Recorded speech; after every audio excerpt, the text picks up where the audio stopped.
Modos ventilatorios.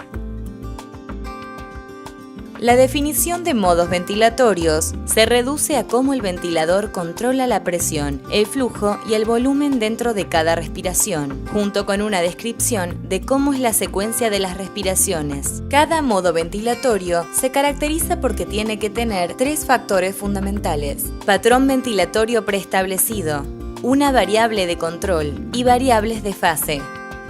Ciclos respiratorios. Pueden ser mandatorios o espontáneos. Los mandatorios son aquellos en los que la inspiración es iniciada o terminada por el ventilador. El ventilador determina el tamaño o la duración de la inspiración. En los modos espontáneos, la inspiración es iniciada y terminada por el paciente. El paciente determina el tamaño y la duración de la inspiración.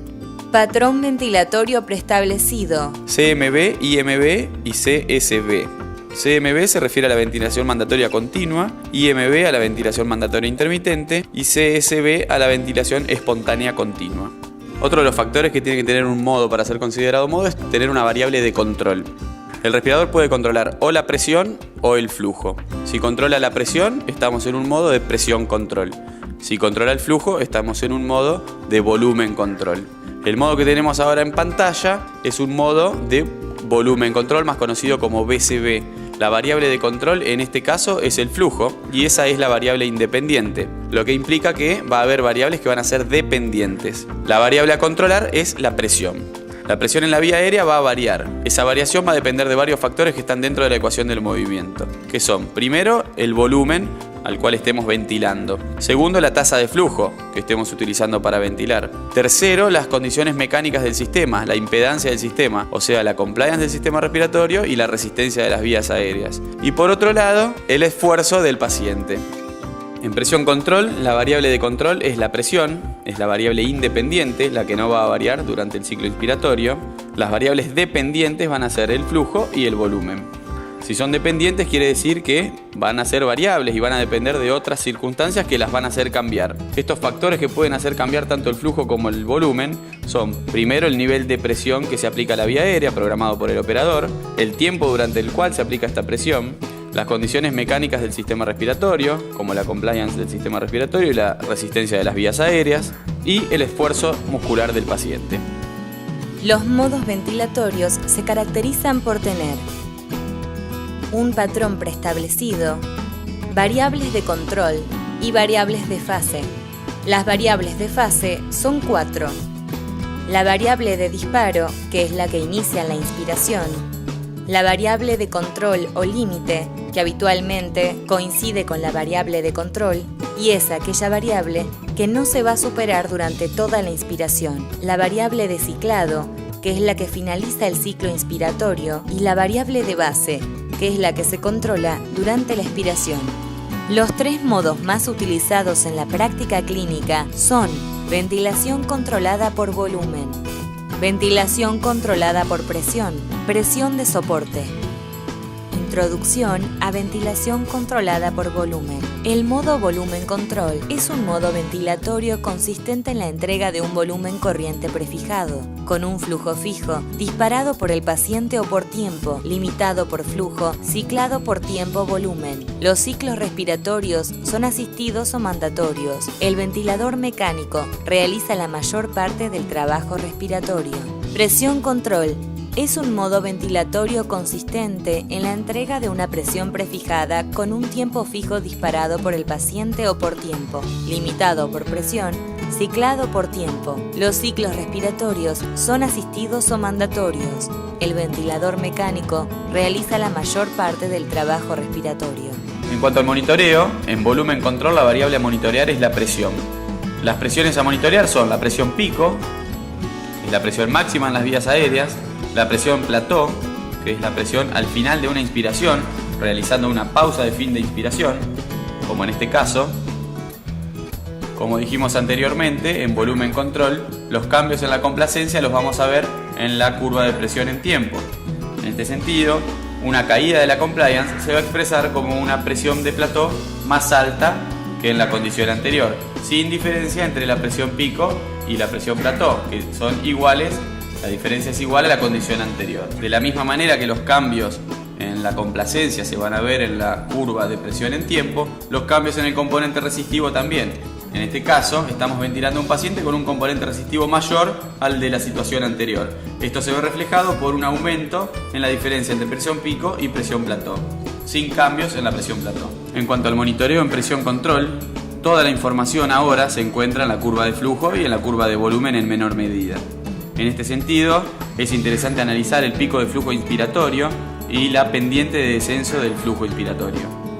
Cualquier cambio en la mecánica del sistema, como dijimos previamente, se va a ver reflejado en la onda de flujo y en la onda de volumen.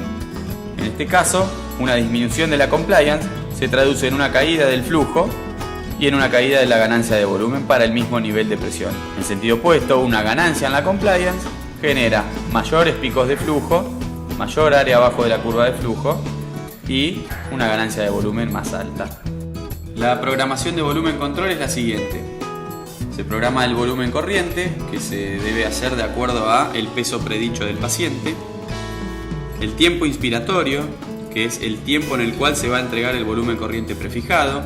La morfología de la onda de flujo, que es la forma en la cual el equipo va a entregar el flujo. Puede hacerlo de forma cuadrada, rectangular o continua, o desacelerada. En volumen control se puede titular una pausa de fin de inspiración. Titulamos como en cualquier otro modo el trigger inspiratorio, la presión positiva de fin de expiración, la fracción inspirada de oxígeno. También titulamos la frecuencia respiratoria. Del producto de la frecuencia respiratoria y el volumen corriente se obtiene la ventilación minuto. En volumen control, la alarma más importante para programar es la de presión máxima en las vías aéreas, que por otro lado es una alarma que se conoce como alarma activa porque toma una conducta en la ventilación, y la conducta que toma es interrumpir la ventilación cuando suena la alarma. Es un mecanismo de protección. La recomendación es titular un nivel de presión máxima en las vías aéreas de 15 centímetros por arriba de la presión pico que tenga el paciente en ese momento. Esto quiere decir que si estamos ventilando con una presión pico de 30 centímetros de agua, uno debería titular un nivel de presión máxima de alarma en las vías aéreas de 45. La programación en presión control es la siguiente. Se programa un nivel de presión inspiratoria y un tiempo inspiratorio. El tiempo durante el cual el equipo va a aplicar la presión seleccionada. Estos dos van a ser los determinantes del volumen corriente.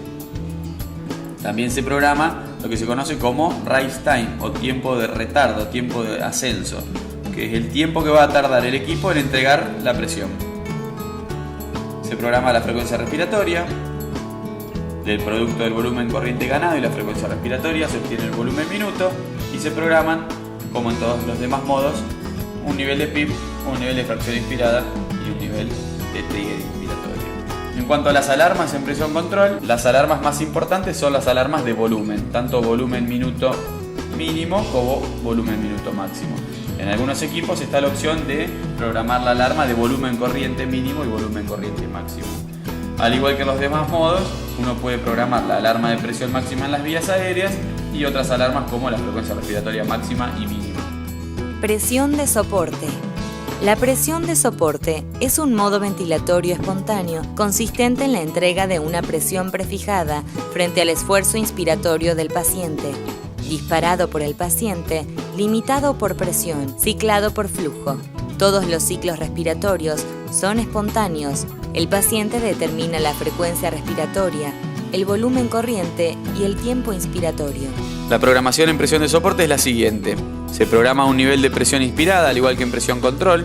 A diferencia de presión control, en el cual titulamos un tiempo inspiratorio, acá la variable de ciclado es el porcentaje de caída del pico de flujo, que puede ser más cerca de 100, lo que convierte al tiempo inspiratorio en un tiempo más corto, o más cerca de 0, lo que hace que los tiempos inspiratorios sean más largos. Y al igual que en el resto de los modos, se programan un nivel de PIP, un nivel de fracción inspirada de oxígeno y un nivel de trigger. En cuanto a la programación de las alarmas en presión de soporte, las alarmas más importantes son las de volumen minuto mínimo y las de volumen minuto máximo, o volumen corriente mínimo y volumen corriente máximo. Y aparece una nueva alarma, que es la alarma de tiempo de apnea, que al igual que la alarma de presión máxima en las vías aéreas, es una alarma activa. Esto quiere decir que cuando suena, toma una conducta en la ventilación, en este caso Cuando pasen 20 segundos de apnea, el equipo toma el control de la ventilación activando un modo previamente programado por el operador. Conclusión. Hasta el día de hoy, ningún modo ha demostrado ser superior a otro en variables que tengan impacto clínico importante. De esta manera, a la hora de seleccionar un modo ventilatorio, debemos pensar en cuál es el modo que mejor conoce, cuál es el modo que mejor maneja, cuál es el modo mejor manejado por todo el equipo y en cuál es el modo más adecuado para el paciente.